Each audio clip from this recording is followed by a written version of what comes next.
Om Swastiastu. Selamat malam semuanya. Perkenalkan, nama saya Gede Agus Karismawan dari program studi S1 Pendidikan Bahasa Jepang dengan NIM 2312061004. Di video kali ini saya akan mempresentasikan mengenai materi catur marga dan tempat suci. Langsung saja ya. Yang pertama, catur marga berasal dari dua kata, yaitu catur dan marga. Catur berarti 4 dan marga berarti jalan atau cara ataupun usaha. Jadi, catur marga adalah 4 jalan atau cara umat Hindu untuk menghormati dan menuju ke jalan Tuhan Yang Maha Esa atau ide Sang Yang Widiwasa. Nyepi. Nyepi adalah salah satu hari raya umat agama Hindu yang dimana dirayakan setiap tahun baru Saka dan jatuh pada hitungan tilem kesanga. Nyepi sendiri berasal dari kata sepi yang dimana berarti senyap atau sunyi. Pada hari raya Ngembak Geni, umat Hindu melaksanakan Dharma Santi, baik dengan keluarga, masyarakat, ataupun dengan umat lainnya. Materi selanjutnya. Nah, dalam perayaan Nyepi terdapat pelaksanaan catur marga yang dilakukan dalam rangka membersihkan diri dan merenungkan kehidupan. Contohnya yaitu Jenana Marga. Melalui introspeksi diri dan pengetahuan tentang Tuhan, umat Hindu memperoleh pemahaman yang lebih dalam tentang diri sendiri dan alam semesta. Kedua, Bhakti Marga. Umat Hindu melakukan puja atau pemujaan kepada Tuhan dengan mempersembahkan persembahan seperti canang sari, sesajen, dan banten. Yang ketiga, Karma Marga. Selama perayaan Nyepi, umat Hindu melakukan amati geni atau menjaga api di rumah agar tidak menimbulkan kebakaran dan memperlihatkan sifat empati kepada sesama. Dan yang terakhir adalah Raja Marga. Umat Hindu melaksanakan yoga, meditasi sebagai bentuk penenangan diri dan pengendalian pikiran.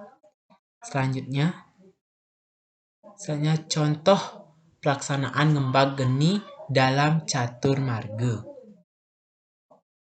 Yang pertama, Jenana Marga. Umat Hindu dapat memperoleh pengetahuan baru melalui diskusi dan berbagai pengalaman dengan sesama. 2. Bhakti Marga.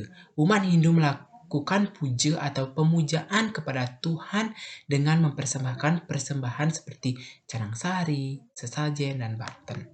Karma Yoga. Selama perayaan Ngembak Geni, umat Hindu melakukan kegiatan sosial seperti gotong royong atau membantu orang yang membutuhkan. Dan yang terakhir, Raja Marga. Umat Hindu melaksanakan yoga, meditasi sebagai bentuk penenangan diri dan pengendalian pikiran sehingga dapat memberikan energi positif kepada orang lain. Selanjutnya. Nah, contoh konkret sloka dalam Bhagavad Gita 7.21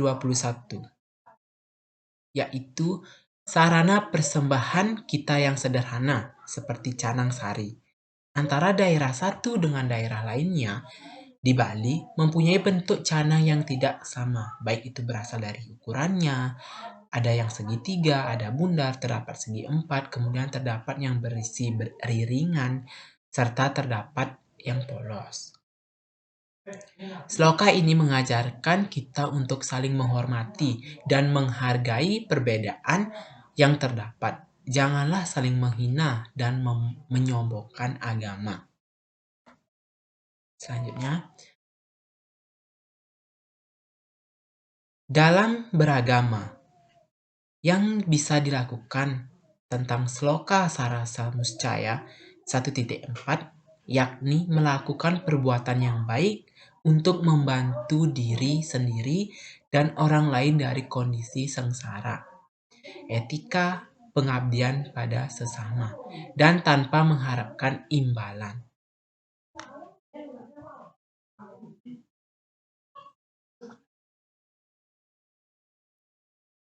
Selanjutnya, salah satu pura yang dihormati dalam agama Hindu di Bali untuk pemujaan roh para orang suci adalah Pura Golawah.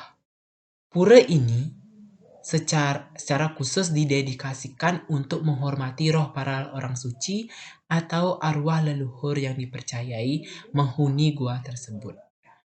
Setiap hari, terutama pada hari purnama, bulan purnama, dalam penanggalan Bali, umat Hindu datang ke Gua Lawah untuk melakukan persembahyangan dan memohon berkah kepada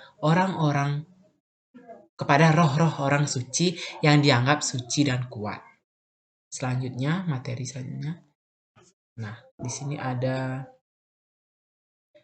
Di Bali terdapat banyak pura yang didedikasikan untuk berbagai dewa-dewi Hindu, termasuk tempat pemujaan untuk beberapa inkarnasi tertentu sebagai berikut. Pura Besakeh, tempat pemujaan untuk dewa-dewi Hindu, Dewa Trimurti, Dewa Brahmana, Dewa Wisnu, dan Dewa Siwa. Inkarnasinya Dewa Wisnu, Dewa Rama, dan Dewa Krishna. 2. Pura Lempuyang, yaitu Dewa Siwa. Pura Ulun Danu Beratan, Dewi Danu atau Dewi Air dan Irigasi. 4. Pura Uluwatu, Pura Dewa Rudra, inkarnasi Dewa Siwa sebagai pemangsa Asura. 5. Pura Taman Ayu, Dewa Wisnu. 6. Pura Gua Lawah, Dewa Mahaswara. 7. Pura Tirta Empul, Dewa Indra. 8. Pura Tanah Lot, Dewa Baruna atau Dewa Laut. 9. Pura Gunung Kawi, Dewa Rudra, inkarnasi Dewa Siwa. 10. Pura Gua Gajah, Dewa Ganesha. 11. Pura Besakeh yang memiliki pura-pura yang didedikasikan untuk inkarnasi Dewa Wisnu, seperti Pura Pemataran Agung dan Pura Kidung Kretek. Selanjutnya, materi yang terakhir. Tempat suci Hindu yang terletak di alam yang asri seperti laut, pantai, gunung, gua, hutan, dan sebagainya, dapat dijelaskan dengan alasan karena agama Hindu mengajarkan konsep bahwa alam semesta dan alam kehidupan kita saling terhubung.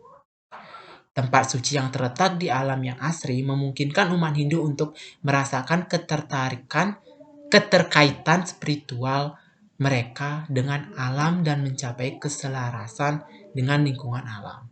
Selain itu, alam yang indah dianggap sebagai manifestasi dewa dan dewi yang dihormati dalam agama Hindu. Dalam kehadiran tempat suci yang dikelilingi oleh alam yang asri, umat Hindu dapat merasakan keagungan, kekuatan, dan kehadiran dewa-dewi tersebut secara lebih nyata. Nah, baik, terima kasih atas waktunya. Sekian dari presentasi saya. Mohon maaf jika ada kesalahan. Saya tutup dengan Parama Santi. Om Santi, Santi, Santi.